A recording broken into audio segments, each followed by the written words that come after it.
Now, before we bring Anna Caskey onto the show, I'm going to do what I always do. I'm going to give my guests a proper introduction. So here's Anna Caskey. Anna Caskey is going to be our personal relations director at Central 21 Advantage Realty. She's also my assistant, so it's going to be awesome to have this conversation with her. So here's a bio about who Anna is. Anna Caskey is a business manager with over 11 years of experience. She specializes and has a passion for helping businesses and business owners with their branding and digital marketing strategy. Here at Central 21 Advantage Realty, she assists with growth management and social media marketing. Anna Caskey has a profound love for Central 21 Advantage Realty and aims to share that love with potential future C21 Advantage agents. She is inspired by her 4 daughters and husband, who she enjoys traveling and camping with when she is not working. Please join me in welcoming Anna Caskey to the show. Anna, how are you? I am good. How are you? Good. So good to have you on the Advantage Live show. Thank you. And also very glad to have you part of the company and part of the just helping us build the brand and serve the agents. Thank you so much for all you're starting to do. You're welcome. It's my passion. That's right. I love it. So Anna, before we even get into the conversation, I like to just do some rapid fire questions with people just so they kind of get to know who it is we're talking to and just see your personality and all that. Are you okay with that? Yeah. All right. Let's go. All right. Here we go. If you could go to one place in the world, where would it be? New Zealand. I've always wanted to go since I was little, and it just looks beautiful. It looks like a fun adventure. So that is definitely my dream destination. Oh yeah, I would love to go to New Zealand and Australia. I grew up with a friend that was from there, and he went back and lived there for a while. And some of the stories and the pictures they have, just amazing, beautiful landscape. And yeah, that's good. I would agree with that. I would like to go there as well. All right, here's another one for you. What's the worst job you've ever had? Now don't say, where you're at now. Okay, so the worst job I ever had was also like one of my favorite jobs. It's kind of a weird story. So the first job that I had, I was in marketing, and I had gotten promoted, and I actually posted this all over LinkedIn one time, and it was just because I was thinking about it. But it was this job that I loved. I had gotten promoted, and then my boss came to me and he was like, I'm leaving.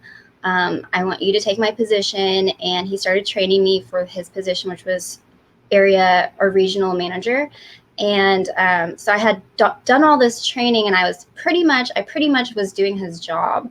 And when it came down to it, we needed to do for, like all the professional stuff. We had to do 3 interviews with the higher ups. And so I did 2 interviews, and they went great. And when it came to the 3rd interview, he was so fixated on how old I was. And they ended up promoting someone that I had hired who had no experience doing the things that I had done. And she would not have been my boss's first choice. And they ended up promoting her to the job that I was being trained for. And then I left. So I was not treated well just because this one manager couldn't get over my age. I wasn't valued because of it, and he thought that I couldn't do it because I was so young. So when I think about the worst job I ever had, I think about that experience. Oh, that makes sense. Yeah. So it was a job you actually enjoyed doing. It's just the experience and just the structure of the company just didn't work out. That's good. Right, yeah. Right. And sad at the same time. Yeah, it was heartbreaking, but I ended up, I started doing my own thing. I went independent with marketing, and now I'm here. Awesome. I love it. Well, and bad experiences lead to experience that leads to the next phase of life and the skills you have now. So that's good. All right. What's your hidden talent? Oh, I'm having a hard time with this one. Everybody who knows me is always like, what can't you do? Well, I can't quilt, but I can bring plants back to life when they're on the brink of death. Oh, okay. The green thumb. Yeah, people give me their plants all the time. It cracks me up. I used to not be good at it, but now I'm really good at it. Okay, so the plant resurrector. It's a hidden talent. Yes. That's great. All right, well, that's cool. Yeah, if I had a plant, I would have to have just a standing appointment to drop that plant back off to you, because I would absolutely kill it. So, going back to what I was saying about having a checklist and all that, I would forget to add that one every single time. And even if I added it, I'd forget to then water it and take care of Hey, it. maybe you could keep plants alive now with my to-do list for you. So there you go. Well, that probably would help. If not, you'd remind me. Yes. So before we get into the main objective, we're going to be talking about social media and just kind of the best use case scenarios and all that. Would you mind sharing a little bit kind of your journey? Where did you grow up and what led you ultimately to being, currently where you are right now? Okay. So my grandparents and my parents immigrated to America when my mom was really young. I think she was 7 or 5. And I was born in California.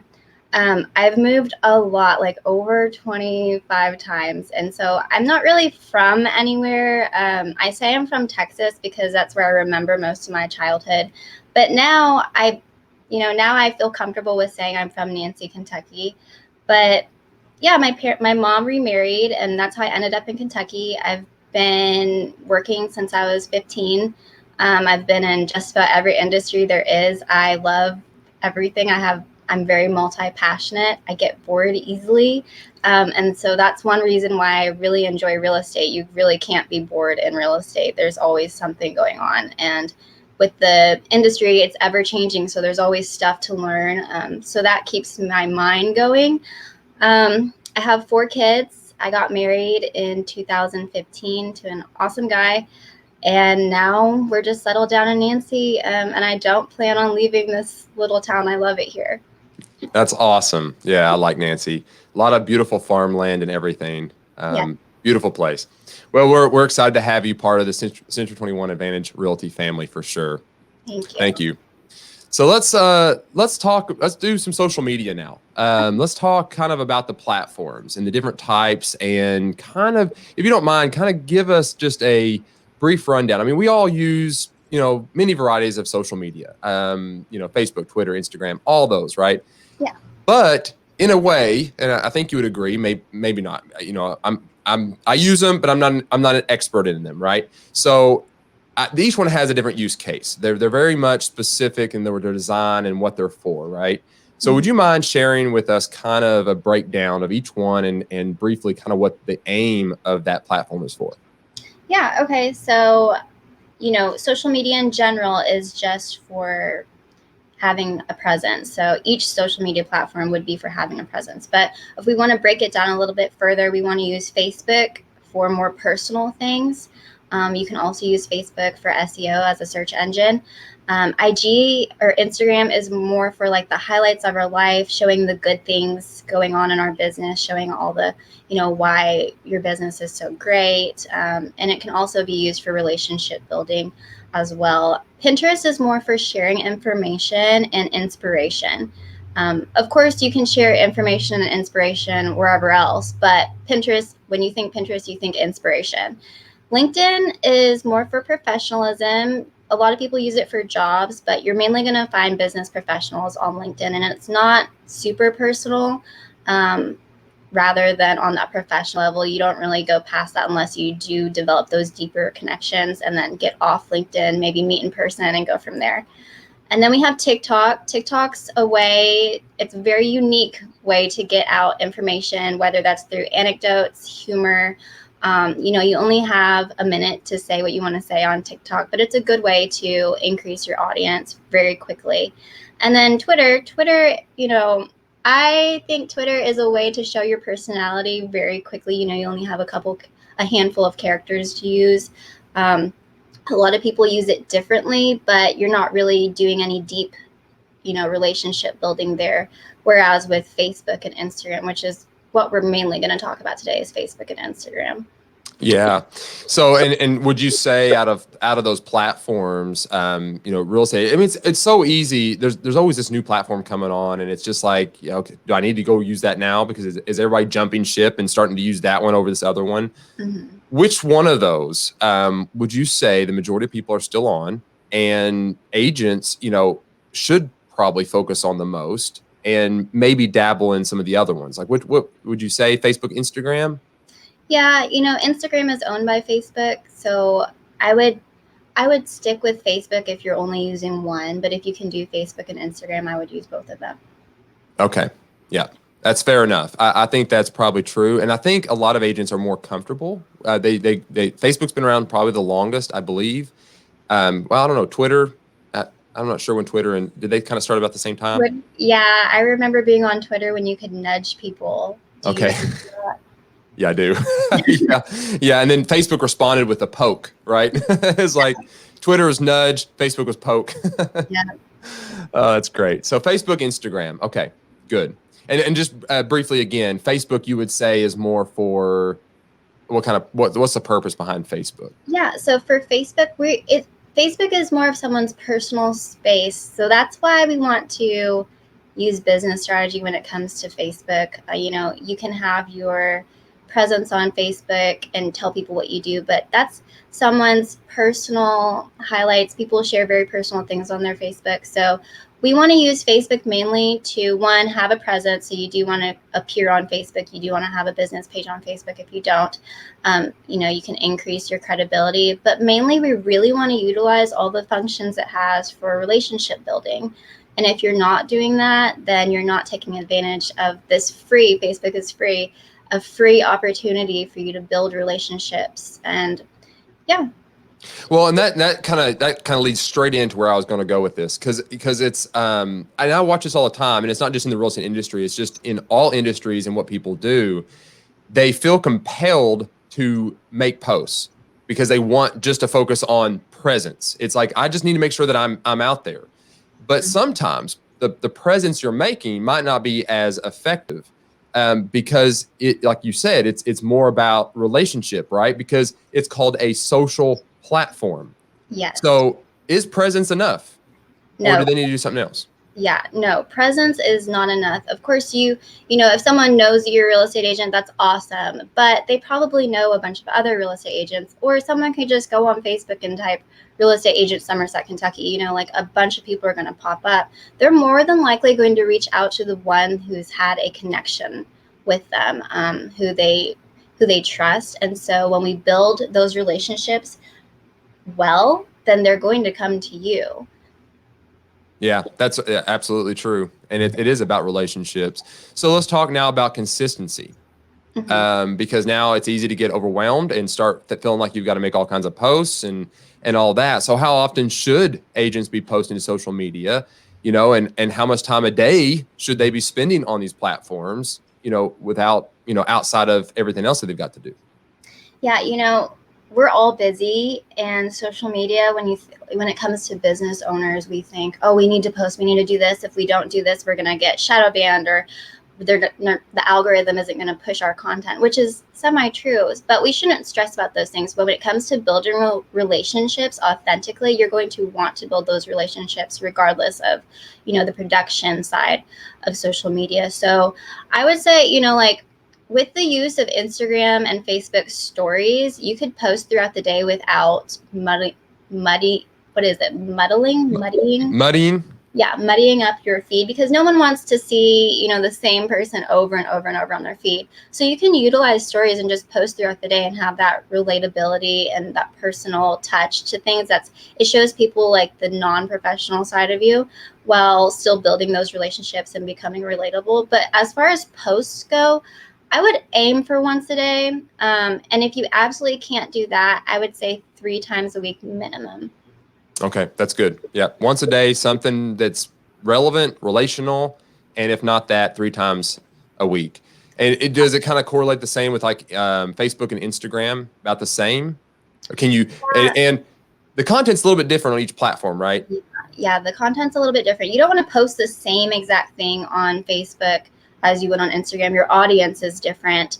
I was about to say something, but I don't quite remember what I was going to say. So I'll come back to that. But what was your question again? So just kind of like the way they should use the platform, Facebook and Instagram. It's like they're very different in the way they work. And even this, so in each platform, so you have in Facebook, you have just postings. You can just make a post. You also have like groups you can create. You have pages versus your personal page. Then in Instagram, you've got, your normal feed, you've got your stories, and then you've got IGTV and Reels. So, So now we've kind of narrowed it down to like Facebook and Instagram, right? Kind of that's where the focus is. Now let's go into the Facebook idea here. And let's say, okay, so now inside of Facebook, there's all these other ways of communicating. So which one should they just focus on doing their feed and then sharing and liking and commenting, or like, what does that look like? Well, when you make posts on Facebook, you should aim for engagement. You want to post things that people want to talk to you about. And you also want to post things that aren't your business all the time, because it's going to make you relatable.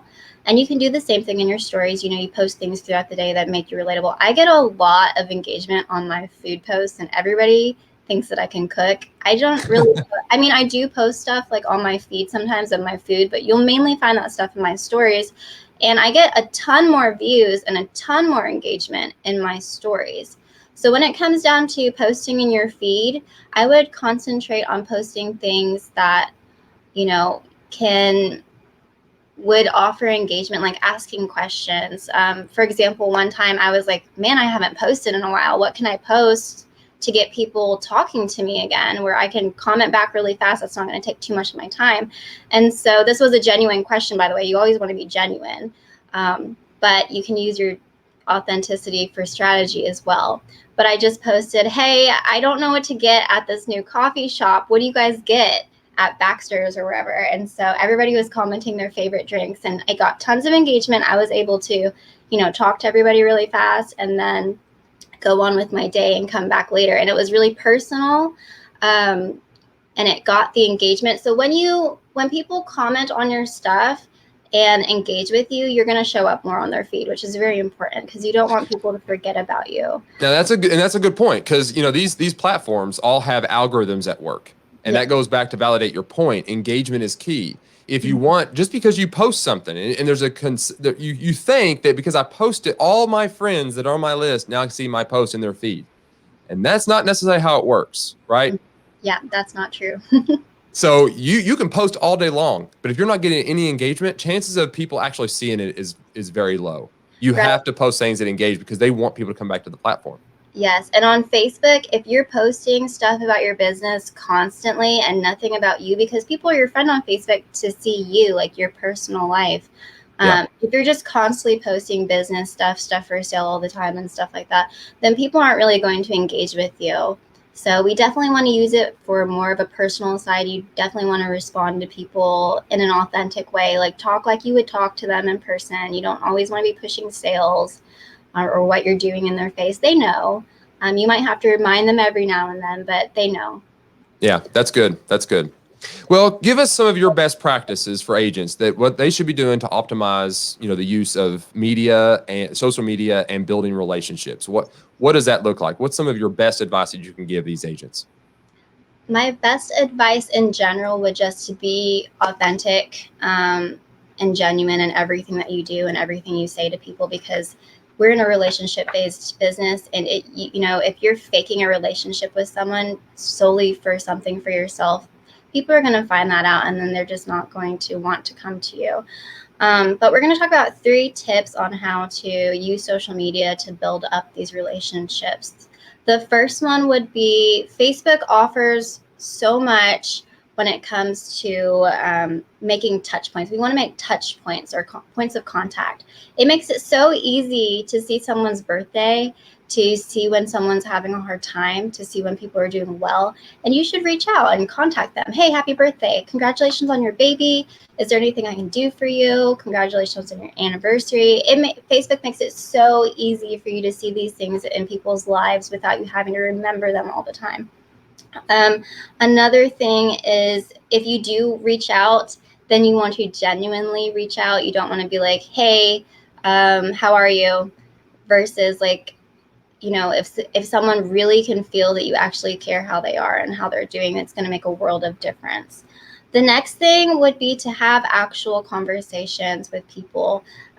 Respond to people when they make a comment. Don't just like their comment if you can. Now, sometimes this is all subjective, so it really depends on what they're commenting, of course.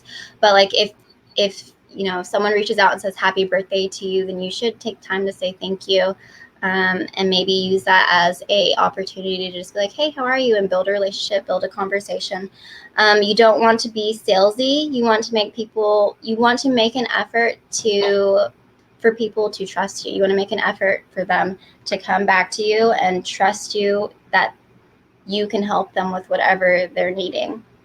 Lastly, we want to use Facebook or Instagram to stay relevant on people's mind. Like I said earlier, you don't want to push yourself constantly. You don't want to make it all about you and what you're doing. And hey, I sell this, and hey, I do this. You definitely want to have those relationships and those personal life stories and share about yourself in other ways. But you want to make sure you're showing up in people's feed and showing the personal side of your life that make you relatable, so that they keep coming back. And that way you're going to stay relevant on top of their mind. Yeah, that's all I can do. Anna, that's awesome. So just to summarize that, I'm kind of writing down some notes here. So utilizing the features of social media and making touch points, right? Saying happy birthday, congratulating new babies, anniversaries, just all those things. That's awesome. That's absolutely relational. That's very social. Number 2 was having actual conversations, right? Not just thanks or appreciate it or commenting back and saying happy birthday, but actually trying to engage and to build relationships and have actual conversations so they feel like they know you. Number 2, right? Number 3 was stay relevant and on top of people's minds, right? So in other words, you do that by showing up in people's feeds and just engaging them and commenting on what they've got going on, not just being so concerned with what you're posting, but what others are posting and trying to engage them in conversation. So that's awesome, Anna. Thank you so much for those. That was good. That's very easy. And I mean, guys, if you want to summarize what social media is for, that's it.